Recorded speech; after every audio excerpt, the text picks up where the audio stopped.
How to delete comments on Instagram. So there are actually two ways. So all you have to do is to go here to your Instagram application, and here you will see I have actually created a comment on this specific post.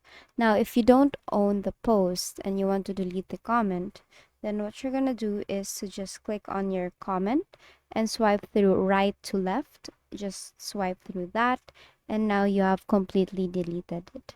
Now, if you don't own the post, that means you cannot manage the comment section. So that means you cannot delete others' comments except for yourself.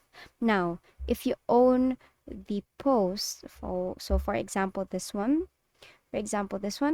So if you go here to the comment section of your own post, on the upper right here, you'll see three dots. Click on the three dots and tap on manage comments. Now here on manage comments, for example, you have a lot of comments there coming from other people and even for coming from you. So if you wish to delete the comments, so all you have to do is to select those comment and then tap on delete here and then confirm delete. And basically that is it. And that is how you delete comments on Instagram, and that is all for today. If this video helped you, please don't forget to like, share, and subscribe to our YouTube channel to show your support. Thank you for watching.